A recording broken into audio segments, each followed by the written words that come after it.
Bismillahirrahmanirrahim. Wassalatu wassalamu ala Rasulillah Sayyidina Muhammad bin Abdillah wa ala alihi wa sahbihi wa man tabi'ahu ila yaumil qiyamah.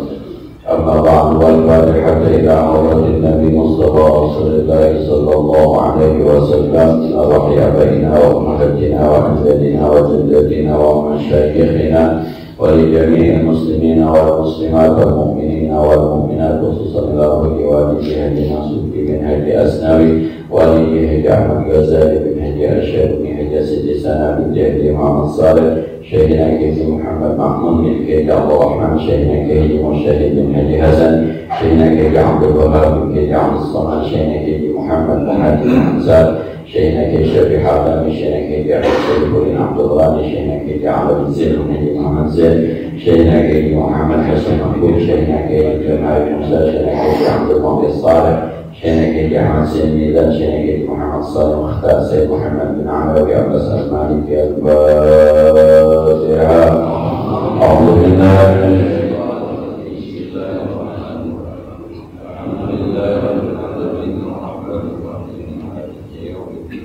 إياك نعبد وإياك نستعين اهدنا الصراط المستقيم صراط الذين أنعمت عليهم غير المغضوب عليهم ولا الضالين. رب اغفر لي ولوالدي وارحمهما كما ربياني صغيرا. آمين. بسم الله الرحمن الرحيم. قال المؤلف رحمه الله تعالى ولنا النفع به واجعل به في الدارين آمين. بسم الله الرحمن الرحيم. واجتنب في wudu'ika sab'an minal khisal. Kata Imam Ghazali, jauhkan pada aktivitas wudukmu 7 hal guna menyempurnakan wudu.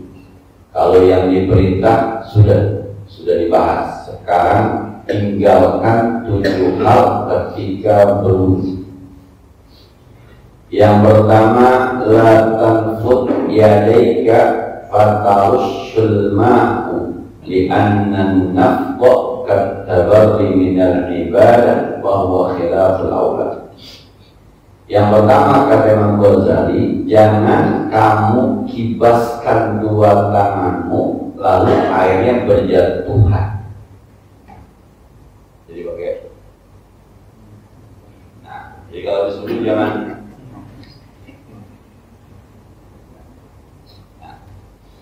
Jauhkan itu. Ya, nanti ada kenapa alasannya yang barangkali kita tak berkepikiran kenapa alasannya. Wakadat tansyib, begitu juga dengan menyeka bila uzrin tanpa uzur, wa huwa akhdul ma'i bi kharqatin, membuang air dengan anduk atau tap. Diginiin aja, jangan, apalagi pakai anduk. Sekali lagi ya, ini kalau tidak ada uzur. Nanti dijelaskan beberapa uzurnya. Alasannya, kenapa? Sebab li'anna nafdha, sebab yang namanya menyeka atau tadi mengelap itu katabari minat ibadah, seakan-akan dia membebaskan diri atau dia nggak mau atau dia jijik dengan ibadah. Muka kita kena air, lalu kita lap, kayaknya ogah banget. Tangan kita kena air, lalu kita bebas gitu. Wudu kan pakai air, anggota tangan kita kena air, lalu kita buang air. Kayaknya lu ogah banget, lu tabar gitu. Nah, seakan-akan, bukan disahkan. Makanya kalau tidak ada uzur, jangan dilap. Kalau nggak ada uzur, jangan disekat. Kenapa? Sebab itu bekas ibadah, itu efek ibadah, itu tanda orang beribadah. Ente buang, kayaknya ente ogah banget gitu. Tabar. Kita nggak kepikiran banyak bahwa ini ada kesannya kita ogah banget gitu, nggak kepikiran. Dan amma idza kana li udhrin fayusannu, tapi kalau ada udhurnya ya disunahkan. Punya luka, kena air, perih, lapda. Nanti ada juga beberapa contoh. Teman-teman yang pakai kacamata habis dulu kayaknya mukanya harus dilap ya. Karena kalau dipakai kacamata pasti kacamatanya berair, berembun. Justru di mana tetap Anda kelihatan. Kalau ada uzur disunahkan. Ini uzur nih. Kalau nggak ada uzur maka hukumnya dimakruh. Andaikan harus ada uzur juga kata Imam Ghazali, kata Imam Nawawi, wa tuqaddimu hina idzinil yusjasara 'ala al-yamin. Dahulukan menyela yang kiri di atas yang kanan, li'annahu yuzilu athar ibadah. Sebab yang namanya ngelap habis wudu itu membuang bekas ibadah, tanda ibadah, efek ibadah. Teman-teman ibadah wudu, maka efeknya basah. Basah itu efek dari ibadah. Teman-teman lap, berarti teman-teman menghilangkan efek ibadah. Kalau tidak betul-betul seakan-akan teman-teman kagak mau badannya punya efek ibadah.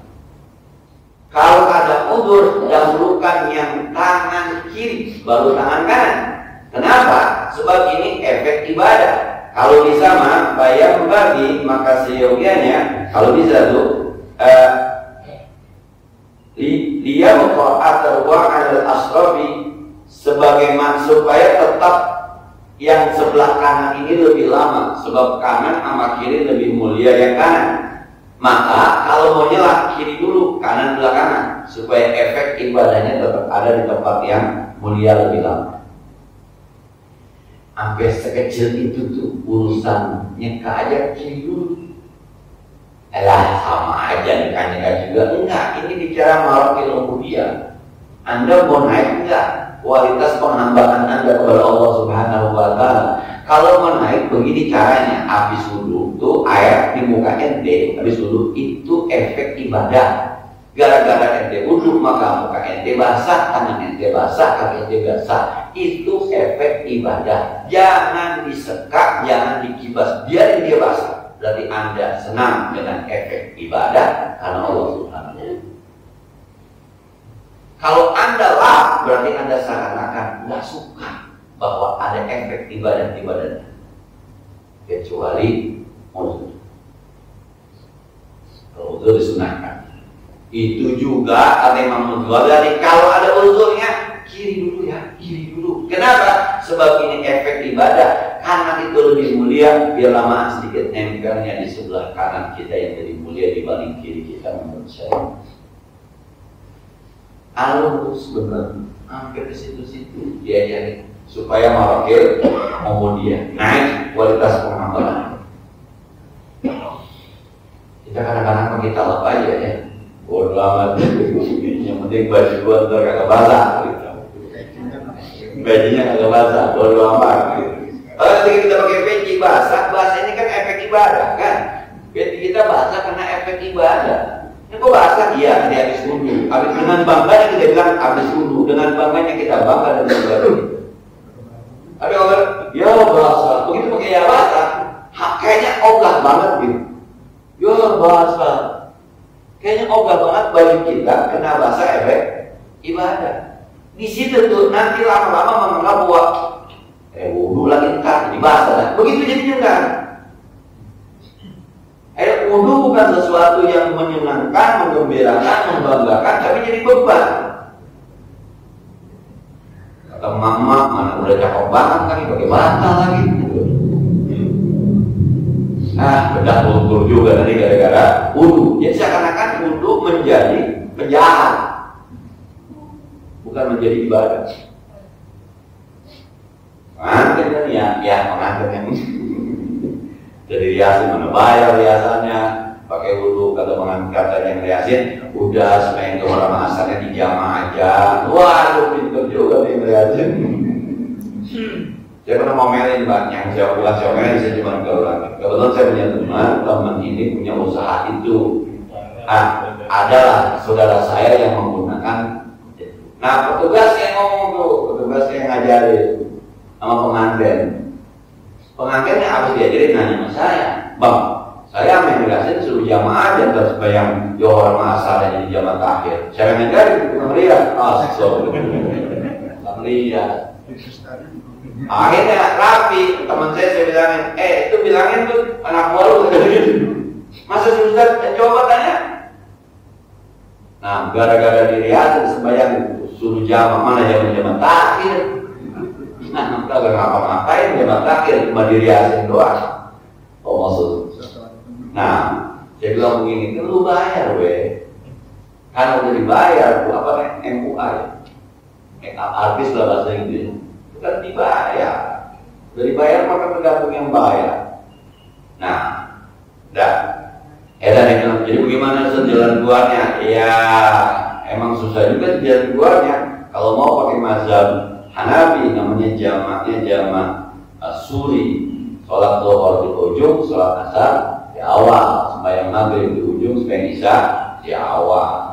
Itu juga materi benar sih ngajarinnya. Nah, dan terlepas dari itu, ini kita bahas ketika kita, saya dan kita semua ingin supaya muka kita kering bekas wudu, khawatir lama-lama kita jadi menganggap wudu ini sesuatu beban, bukan yang menggembirakan, bukan yang menyenangkan, bukan dalam rangka mendekat, tapi dianggap sebagai masalah. Mana bagi-bagi dipakai, kentut lagi basah dan tanda tangan merah. Jadi basah kita khawatir basah bekas ibadah, bekas efek ibadah. Kata Imam Ghazali, kalau bisa kayak gitu jangan dikerjakan. Kata Imam Nawawi, jangan itu bekas ibadah, efek ibadah. Harusnya Anda bangga dengan efek itu mestinya. Nah, kemudian wakaan kharajta, dan diantara apa uzurnya, Anda keluar ba'da wudu'ika, setelah Anda wudu, fi hububi rihin, di hembusan angin, yunajjisu, yang menajiskan. Jadi ada hembusan angin yang bawa najis, kalau air nanti nyampur air, udah dibersihin, dah dikeringin dulu supaya nanti tidak nempel. Pak, kalau udah begitu Pak, itu namanya kalau bahasa fikih amal balwa. Ada peternakan babi misalnya, kita wudhu ketiup angin yang debunya dari peternakan babi misalnya. Tuh kita pernah debunya, itu najis pakala, enggak apa, sebab itu nggak bisa menghindari. Itu namanya amal balwa, karena sudah terlalu umum bencananya yang kayak itu dimaaf secara fikih. Atau misal kalau mau ke masjid ini banjir, jalan banjir, air nggak ada, harus cuci kaki lagi nggak ketika masuk masjid? Nggak apa, sebab kita tidak bisa menghindari banjir, namanya amal balwa, naik aja. Kan airnya, ya maaf, kenapa? Sebab susah menghindari banjir. Itu namanya amal balwa. Amal balwa itu udah terlalu nggak bisa menghindar. Jadi maaf yang kepadanya itu. Cuma daripada dia nempel gara-gara air, dibolehkan mengelap air wudhu. Kalau itu maksudnya. Atau alasannya alama kasyiddatun nahwi baradin, menyakitimu seumpama sangat dingin. Habis dulu anginnya udah kalau nggak dilap dia bisa mengkerut semuanya ini dilap. Nah, kayak kalau kita sangat dingin nggak ada ya, hampir nggak ada gitu sangat dingin. Kecuali ini negara-negara yang ada musim dinginnya. Saya pernah ke satu negara yang ada musim dinginnya itu Pak, -14 derajat Celcius, -14. Jadi kalau kita naik mobil bukan ada pendingin tapi penghangat. Jadi bukan ada AC gitu, bukan ada AC tapi penghangat. Itu -14 Pak. Ya kalau saya dari mana-mana pengalaman saya sekali menonton ke semua itu berkali saya ke Italia itu pas di bulan Desember yang besoknya mau Natal di Italia di Roma itu -14 derajat Celcius Pak. Jadi saya bilang saya mau buang air kecil karena ada badai salju berhenti nggak bisa jalan bisnya, pintu lagi ditutup, akhirnya kita mau buang air kecil nyari itu kaki kita mendem di salju, kitanya berdiri. Ya mohon maaf kalau saya cerita agak jorok itu, mohon maaf Pak, saya nyari kemaluan saya nggak pernah ubah saking dinginnya. Apa ini carinya susah gitu. Ini di mana? Saking Pak. Tapi saya bilang bersyukur untungnya air seni kita panas, air kencing kita panas, jadi bisa keluar. Kalau air kencing kita dingin Pak, atau adem beku Pak, sakit semua orang. Luar biasa yang maha kuasa itu diatur itu air kencing keluar panas. Mau mampir bisa keluar pegang Pak, anggap Pak. Dan dia bisa keluar. Saya baru bisa menyadari di situ. Untungnya Allah kasih panas. Orang mau keluar saya cari ke kamu ini mah min 14 derajat. Kalau kayak gitu tuh wudhu habis wudhu bilang nggak apa-apa, ada sebab memang dinginnya luar biasa. Jadi kadang-kadang kalau ada pici itu boleh kita wudhu pakai air salju, itu teori Pak. Tapi prakteknya dinginnya luar biasa.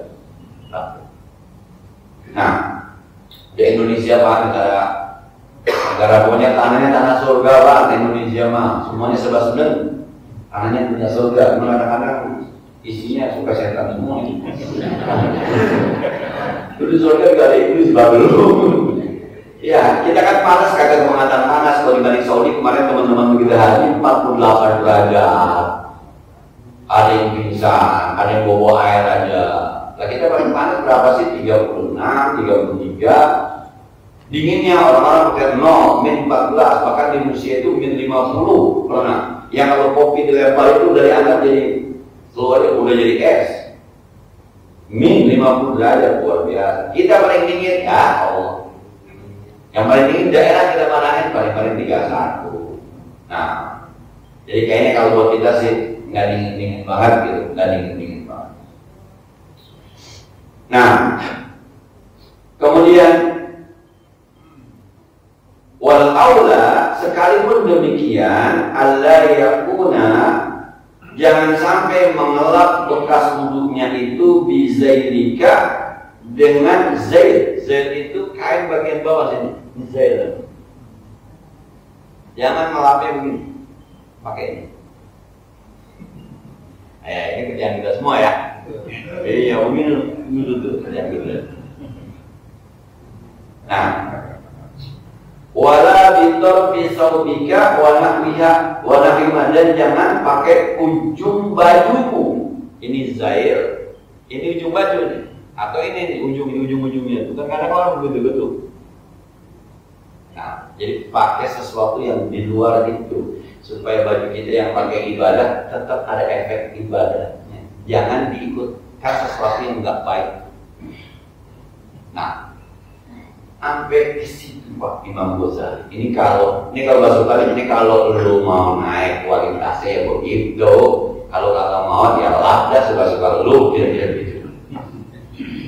Ini kan kalau kita ngaji begini, ribet amat sih ya tergantung deh. Kan guru suka ngajarin dia murid kalau mau bisa matematika hafalin, susah banget ya. Kalau mau bego terus ya terserah.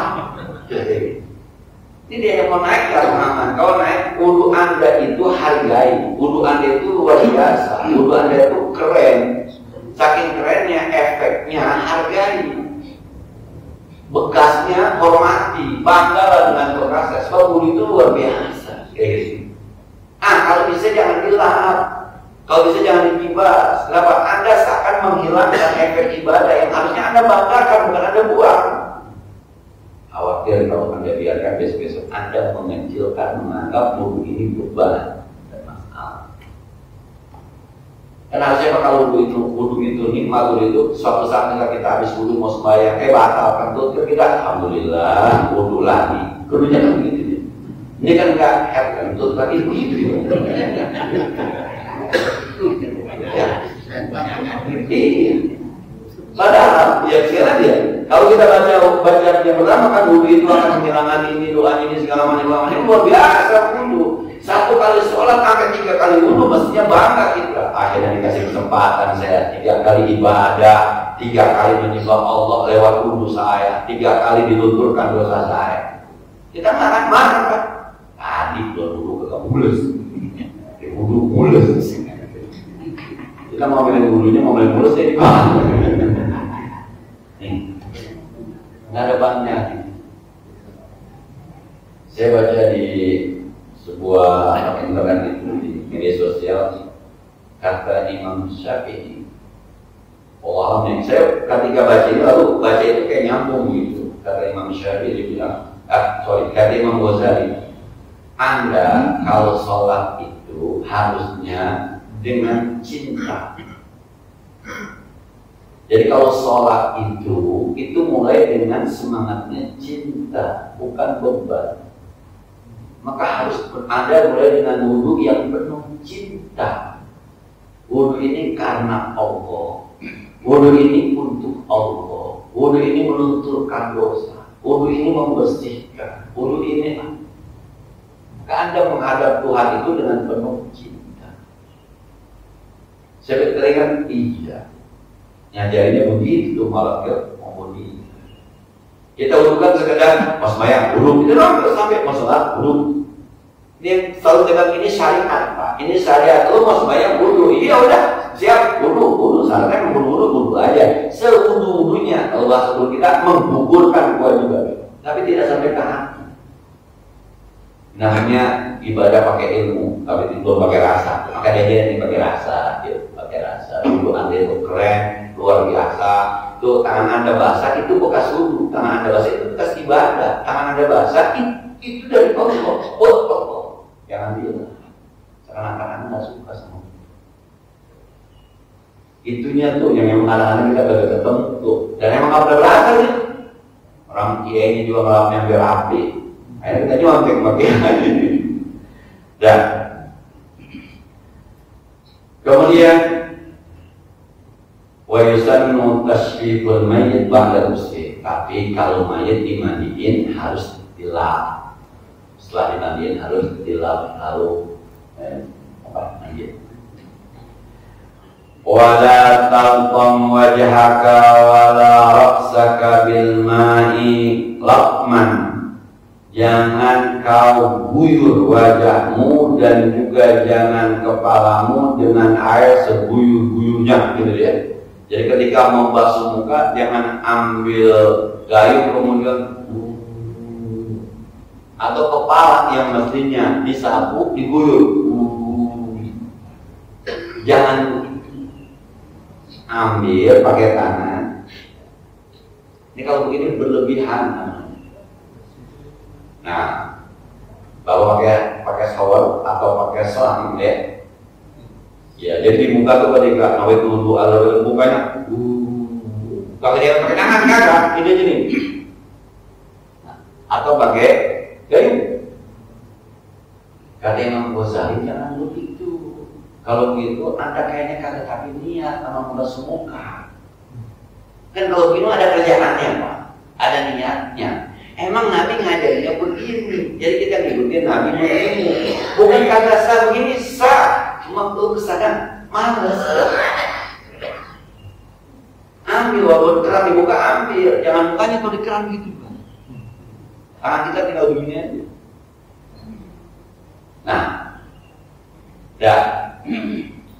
Kemudian ditafsirkan, dijelaskan oleh Imam Nawawi, bal takhudul ma'a bi kaffaika, Anda ambil air dengan kedua telapak Anda, wa taksil wajhaka bihima ma'an, dan Anda basuh wajahmu dengan dua tangan Anda ma'an bareng-bareng, wa tamsah bihima ra'saka, dan Anda juga menyapu dengan keduanya akan kepala. Kalau muka ini nih, dua-duanya diambil air, mau di keran kah atau di kolam kah, diambil tuh dua.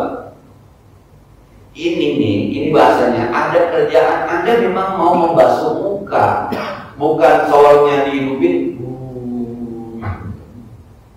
Berarti Anda tidak mengangkat air, Anda tidak ada usaha untuk mengangkat air. Mengangkat air ini Pak kecil, tapi ini ibadah, dan kita nggak tahu ikhlasnya ada di mana.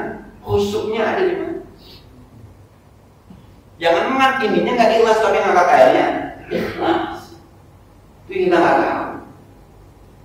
Tapi salah Ustaz kalau pakai shower buat kita begitu ya sah-sah aja.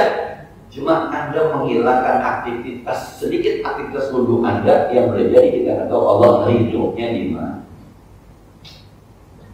Nah, sampai sekecil itu Pak. Nah, kalau ngaji dalam tempat itu menaikkan tingkat kualitas penambahan. Kemudian wala tatakallam fi asna'il wudu'i bila uzrin, dan jangan bicara di tengah-tengah wudu kalau nggak ada uzur. Sebab ketika Anda wudu karena Allah lalu bicara sama orang lain, ini seakan-akan ada saingannya Allah. Nawaitul wudu'a li rabbil hadasil asghar. Hadis dia bilang saya wudu karena Allah, saya wudu karena Allah. Gitu kan? Dari orang muka. Oh, mau kondangan. Jam berapa ya? Barangnya, boleh bengnya. Tunggu di mana? Nah, ini ketika ngobrol, boleh bengnya. Bareng-bareng ya. Ini ingat nggak? Membasuh tangan karena Allah. Nah, itu dia. Ya ketika basuh kepala, gitu juga basuh kepala.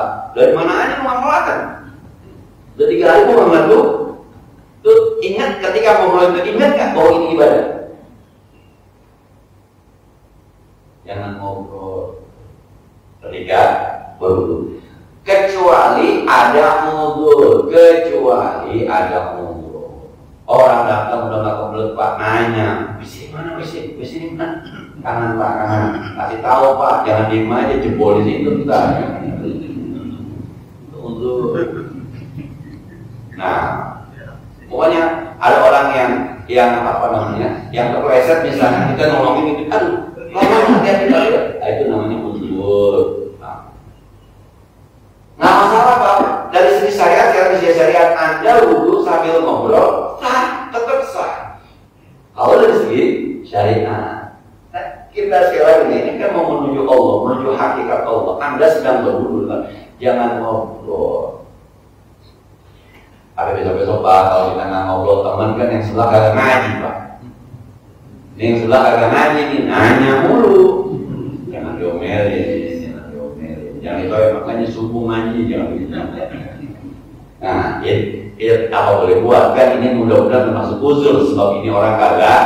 Nah, kita lagi buka nanya ayat kemana aja, jalan-jalan mana buat? Yang sehat, mas sehat mana ayat jauh dah. Nah, sebab yang sebelah ada ngaji nih, beriapain Pak? Kan tidak semuanya ngaji, semuanya paham. Tapi kalau lagi di rumah atau ada teman segala macam, memang tidak ada kebutuhan bicara yang bicara. Sebab nanti akan hilang rasa ibadah kepada Allah Subhanahu wa Ta'ala. Nah, wala yaqra'ul kalam lahu, dan tidak makruh berbicara walau min alim, sekalipun dari orang yang telanjang. Wudu telanjang salah, cuma tidak sopan. Lianna Rasulullah alaihi wasallam kallama ummahaniin yawma fathi Makkah wa huwa yabtasimu, dan Rasulullah sallallahu alaihi wasallam pernah bicara dengan Ummu Hani pada Futuh Makkah dan Nabi sedang mandi. Nabi ketika penaklukan kota Makkah mampir ke rumah Ummu Hani bin Abi Thalib binti Abi Thalib. Ummu Hani ini sepupunya Nabi, perempuan yang sering banget dikunjungi Nabi. Ummu Hani namanya. Suatu saat ketika Nabi lagi habis tahun mandi di rumah Ummu Hani, dijagain sama Fatimah Az-Zahra. Nabi benar petik telanjang. Cuma dijagainnya gini nih, ini kayak Fatimah Az-Zahra madepnya baru ke sono. Nabi itu mandi, jadi didudukin sama Fatimah begini di rumah Ummu Hani. Jadi kain madepnya begini kayaknya. Fatimahnya madep ke sono, Nabi jangan. Dah. Ummu Hani kemudian ketika masuk, Assalamualaikum. Nabi bilang, man hari, siapa nih? Ummu Hani. Nah, dan Nabi bilang marhaban ya Ummu Hani, selamat datang wahai Ummu Hani. Ummu Hani melihat Nabi di situ, Nabi di sholat duha 8 rakaat. Maka riwayat duha 8 rakaat itu di rumah Ummu Hani, dan baru itu kelihatan Nabi sedang duha 8 rakaat. Hadis-hadis lain sepanjang saya belajar tidak ada hadis yang menjelaskan sholat Nabi 8 rakaat duha kecuali di rumah Ummu Hani. Bahkan Aisyah radhiyallahu anha di kitab Al-Muwatta Imam Malik mengatakan, saya tidak pernah melihat Nabi sembahyang duha.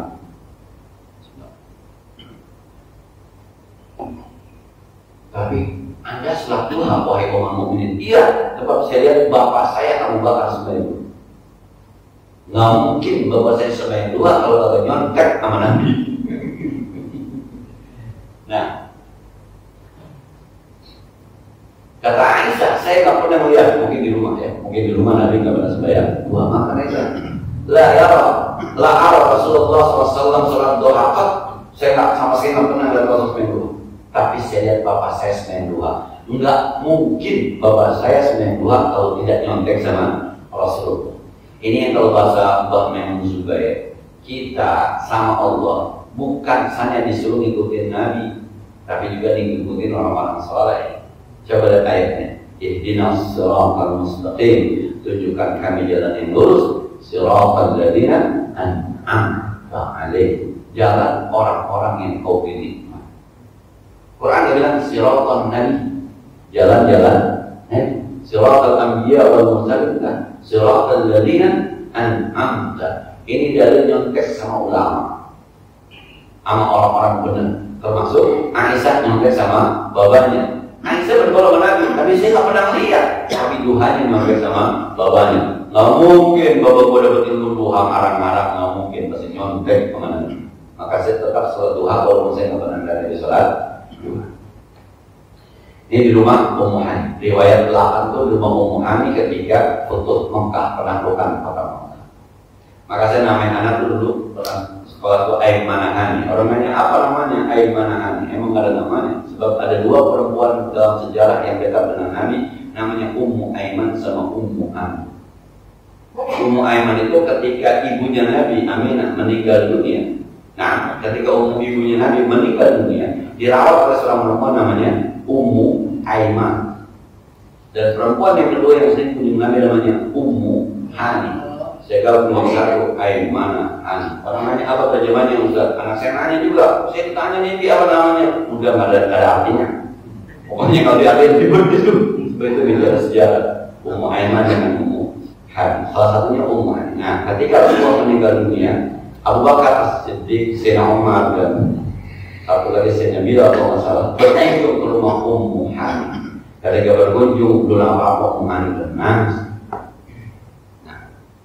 Kata sahabat, kenapa nangis? Biasanya Anda datang bersama Rasulullah Sallallahu Alaihi Wasallam. Kan seringnya didatangi oleh Rasulullah. Nah, kemudian kama abadahu Ibnu Hajar, wala tazid fil ghusli awil mashi ala 3 marratin wala tanqus anha fa inna dzalika makruhun illa yasir. Dan jangan, kata Imam Ghazali, Anda tambahkan ketika membasuh dan menyapu lebih dari 3. Jangan lebih dari 3. Wala tanqus anha, juga jangan dikurangi dari 3. Fa inna dzalika makruh, sebab itu makruh illa liman, kecuali ada uzurnya. Wudu kudu 3, jangan lebih, jangan kurang. Ini urusannya termasuk sebab Nabi ketika mencontohkan, kadang-kadang Nabi mencontohkan sekali, kadang-kadang Nabi mencontohkan 2 kali, kadang-kadang Nabi mencontohkan 3 kali. Angka paling banyak yang Nabi contohkan adalah 3. Nah, maka kita Ghazali jangan lebih dari 3 sebab kagak ada contohnya. Jangan kurang dari 3 sebab contoh terakhir yang Nabi berikan paling banyak adalah 3. Nah, di dalam dalam bahasa, kalau angka-angka semacam ini dalam bahasa usul fikih ini, dalam bahasa usul fikih ada yang disebut dengan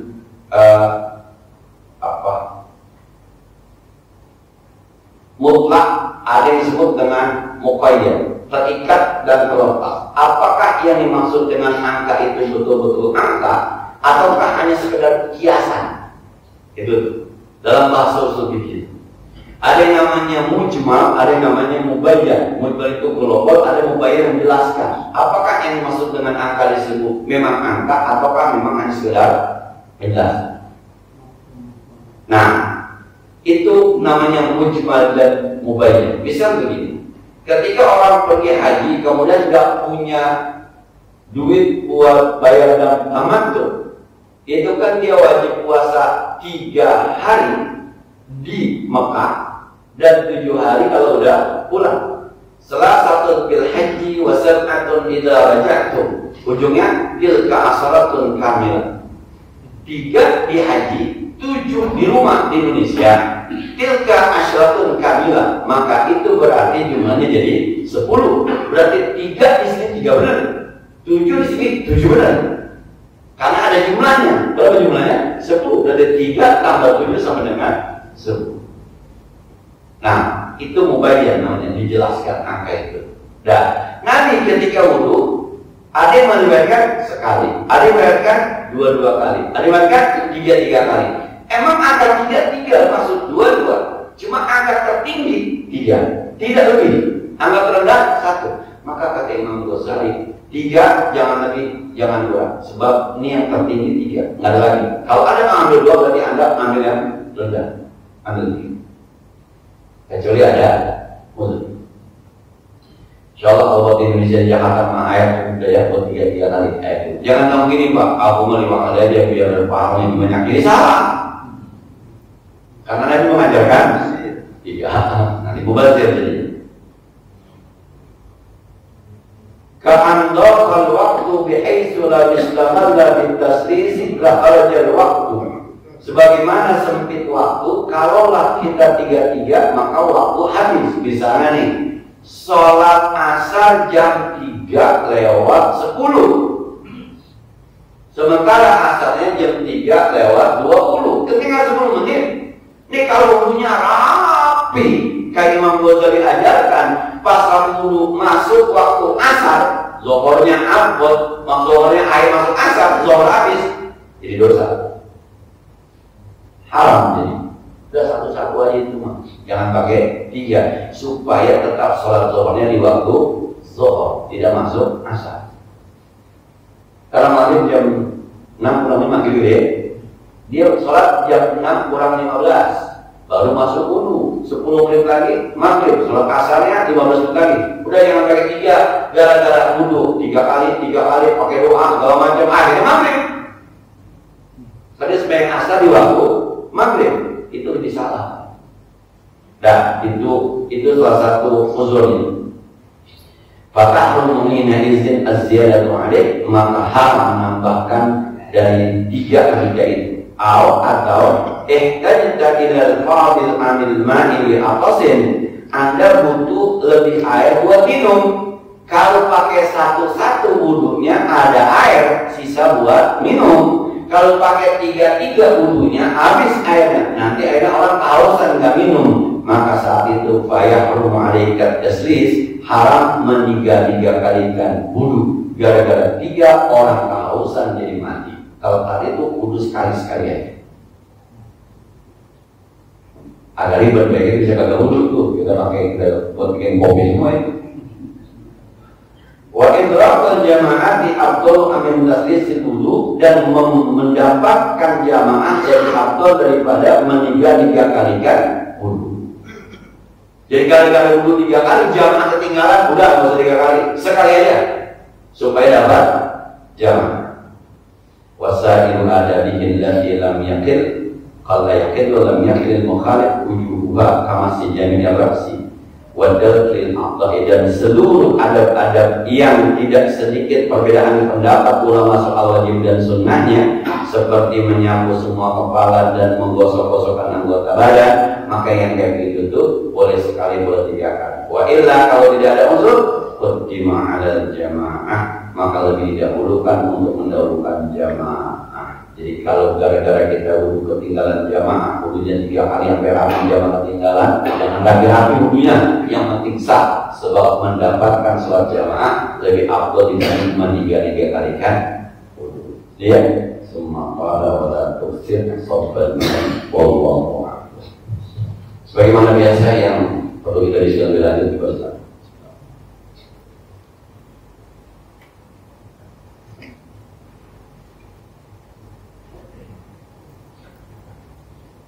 Assalamualaikum warahmatullahi wabarakatuh.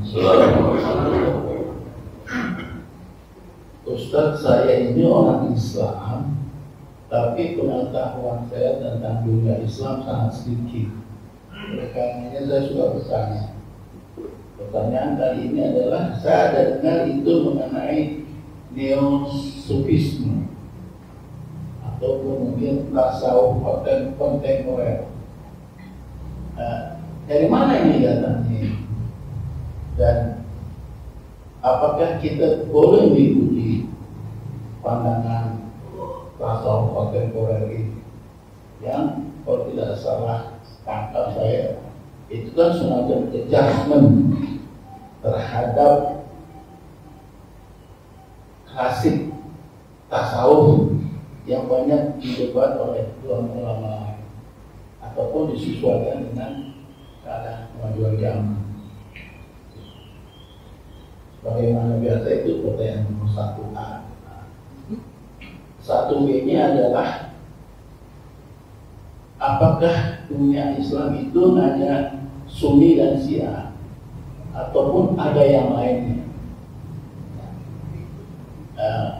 Imam besar kita Al-Ghazali ini kan bilang dia mazhabnya adalah mazhab Syafi'i. Apakah pandangan-pandangan Al-Ghazali juga dianut oleh mazhab-mazhab lain? Demikian Ustaz, kurang lebihnya saya mohon maaf. Wassalamualaikum warahmatullahi wabarakatuh. Hingga paham sama Islam aja pertanyaannya susah, apalagi dia paham. Nah, ya, sepanjang yang saya pahami, neo-sufisme itu ingin sedikit menggeser paradigma sufi yang dulu dianggap sufi itu seakan-akan harus tidak berpakaian bagus, harus selalu berzikir dalam arti lisan, harus selalu akhir-akhir. Neo-sufisme itu mengatakan bahwa yang penting Anda punya hati itu selalu terikat dengan Allah. Bahkan ada sebuah buku yang saya sampaikan, itu edisinya sampai berapa saya lupa tuh, edisi tasawuf modern dia sebut. Nah, pengarangnya Agus Mustafa, ahli nuklir, tapi bapaknya seorang mursyid.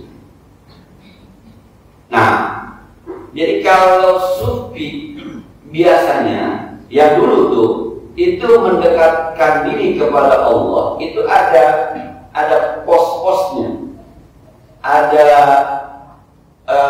station-stationnya gitu. Jadi Anda mulai dengan puasa, rajinin puasa. Nanti kalau sudah coba Anda rajinin baca Quran, Tapi neo-sufisme itu mengajarkan ilmu lewat otak kita, lalu ke hati kita. Otak kita diajarkan, kemudian ke hati kita. Bisa begitu. Yang pernah saya sampaikan, ketika Quran diturunkan, wahyu diturunkan, ketika bicara Lailatul Qadar, itu kan inna anzalnahu fi lailatul qadar. Kami turunkan Quran itu di malam Qadar. Nah, sekarang Qurannya betul, rapi semuanya. Masih ada kalau orang turun si Quran.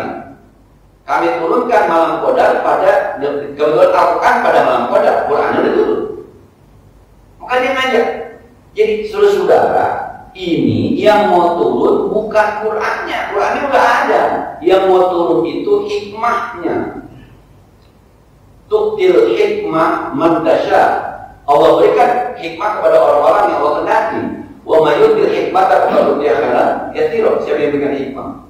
Maka dia bilang, kenapa ada 1 sampai 10, 11 sampai 20, sampai nanti sampai terakhir? Ini kalau ada di ujung nih. Seakan-akan Anda masuk karantina. Ini berat, ini betul kan berat. Nah, bisa aja wahyu sampai luar biasa. Berat ini.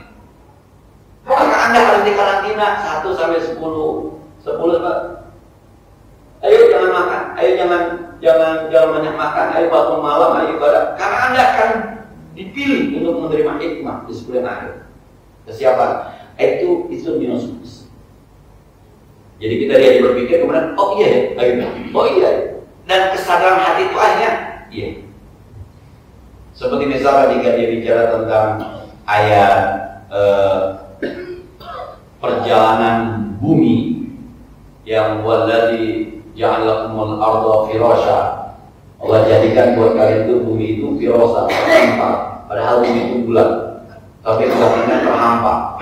Terus dia bilang gerakan bumi itu kalau beredar itu 100.000 km per detik. Tapi kita tidak terasa. Sebab Allah mengatakan walakum fil ardi mustaqarrun. Anda di muka bumi itu bisa menetap. Kita sebut dengan gaya gravitasi. Itu hal-hal semacam itu tuh yang membuat otak kita, oh iya benar juga.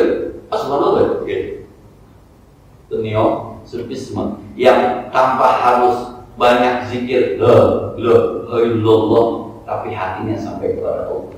Itu neo-surfisme. Jadi paradigma yang digeser. Nah, yang kedua, antara mazhab dengan teologi beda ya. Jadi ketika kita bicara ada Sunni, ada Syiah. Dulu sebenarnya zaman Nabi setelah Nabi meninggal dunia itu mulainya pada zaman Sayyidina Ali. Ada muncul Khawarij, ada muncul Syiah, terus kemudian muncul Mu'tazilah, Qadariyah, Jabariyah. Terakhir nanti ada Ahli Sunnah wal Jamaah. Ada Maturidiyah, ada itu banyak sebenarnya. Cuma yang paling besar itu adanya adalah Sunni dengan Syiah. Sunni itu Ahli Sunnah wal Jamaah. Ahli Sunnah wal maksudnya mereka merujuk kepada Quran dan hadis dan sawadun aqdam, jamaahnya banyak, mayoritas. Termasuk di situ mazhab Syafi'i, Maliki, Hanafi. Yang kedua, kalau kita lihat Imam Ghazali itu bermadzhab Syafi'i, setuju. Apakah pendapat Imam Ghazali juga dipakai oleh mazhab lain? Pakai. Jadi ini sekarang kelihatannya orang sudah mulai lagi tidak lagi bermadzhab dalam arti melulu itu. Kita hanya bermadzhab Syafi'i, sebenarnya juga kan dikit-dikit ada hambalinya, Pak. Tahlilan yang kirim Fatihah amin meninggal, itu kata Imam Syafi'i nggak sampai, Pak. Yang bilang sampai Imam Ahmad bin Hanbal. Yang tahlilan itu ketika tahlilan Hambali, bukan Syafi'i. Syafi'i bilang nggak sampai. Imam Syafi'i mana nggak sampai. Yang bilang sampai itu Imam Ahmad bin Hanbal. Nikah, Pak, pakai dicatat itu di mazhab Syafi'i nggak ada, Pak. Adanya mazhab Maliki, namanya maslah mursalah. Atau di mazhab Hanafi namanya istihsan. Itu nikah. Sebenarnya Pak nikah, penghulu keluarga kan kita boleh nikahin, Pak. Para walinya udah ada sih semua. Tapi nggak mau kita nikahin. Kenapa? Penghulunya belum datang. Lalu penghulu itu namanya PPN, petugas pencatat nikah. Itu kata undang-undang perkawinan nomor 1 tahun 74 yang sudah dirubah menjadi nomor 1 tahun 91. Jadi cuma datang nyatet doang, Pak. Tapi kita rasanya kurang sah kalau kagak ada penghulunya. Enggak nyatet doang. Itu keyakinan kita, itu mazhab Maliki. Jadi sekarang orang sudah mulai mana aja yang terbaik, yang bagus, termasuk pendapat Imam. Saya baca kitab Al-Muwatta Imam Malik, Pak. Menarik Al-Muwatta Imam Malik.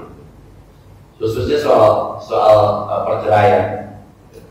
Sayyidina Utsman pernah memberikan waris kepada perempuan yang dicerai suaminya setelah setahun. Kenapa? Sebab dia waktu dicerai masih nyusuin, Pak. Dicerai masih nyusuin. Orang nyusuin biasanya kagak haid, Pak. Tanya ibu-ibu kan. Orang kalau nyusuin anak itu ibu bisa itu haidnya lama, Pak. Nah ini orang dicerai ketika masih nyusuin. Ternyata sampai 1 tahun kagak haid. Suaminya meninggal. Kan kalau dicerai harus 3 kali suci kan. Dia suci aja belum, haid aja belum. Berarti ketika suami meninggal dia masih dalam keadaan iddah, berarti berhak menerima waris. Di mazhab Maliki juga kalau ada orang sakit parah menceraikan istrinya dianggap perceraian tidak sah. Ayo, nah, maaf ya, Ustaz nggak nampak sedikit ya, maaf. Kan di Indonesia itu ya, di samping Imam besar Al-Ghazali itu juga yang terkenal adalah Abdul Qadir Jailani. Bahkan Abdul Qadir Jailani ini saya pernah hadir di suatu majelis, saya lupa ya, waktu kayak doa-doa tahlilan itu nama Abdul Qadir Jailani itu disebut, sedangkan ini Imam Besar Al-Ghazali tidak disebut.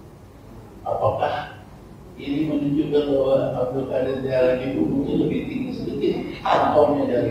Enggak. Imam Abdul Qadir Al-Jailani itu, Syekh Abdul Qadir Jailani sampai ke kita lebih kepada sufiknya, tidak kepada fikihnya. Sementara Imam Ghazali sampai kepada kita sufiknya plus fikihnya. Makanya Imam Ghazali disebut dengan Hujjatul Islam. Kalau Imam apa namanya Syekh Abdul Qadir Jailani lebih banyak cerita sufinya, bahkan cerita mistiknya. Lebih kepada mainnya di ruh. Lah, saya punya dosen yang agak menginjek Imam Abdul Qadir Jailani, namanya Profesor Dr. Komarudin Hidayat, dipanggil teman-temannya Komeng. Dulu hampir jadi rektor UIN, hampir sudah pakai baju putih mau dilantik, tapi ada telepon dari Bang Memon supaya lalu dia dilantik, handphone hari ini nggak jadi. Tuh khawatir, awalnya dia mau jadi menteri agama, udah masuk di istana Dr. Komarudin Hidayat.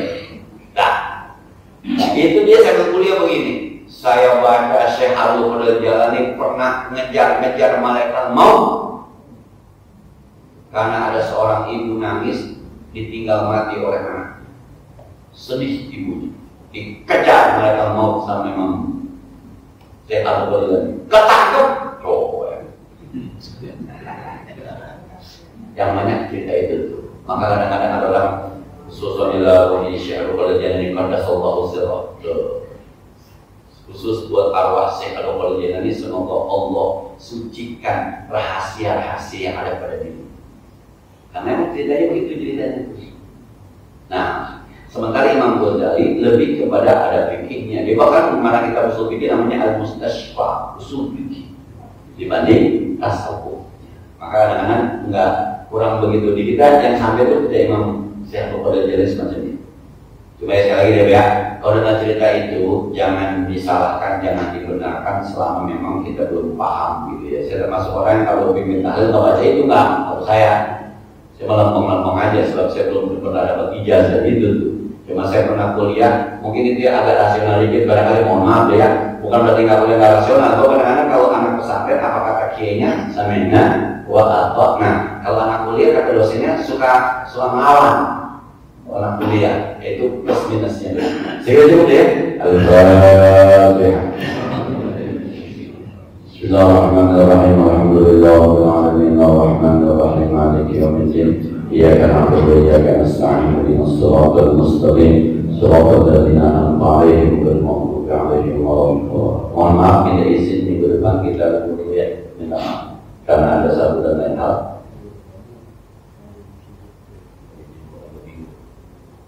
Jadi minggu depan tanggal 16 saya diizinkan ada sepupu nikahnya di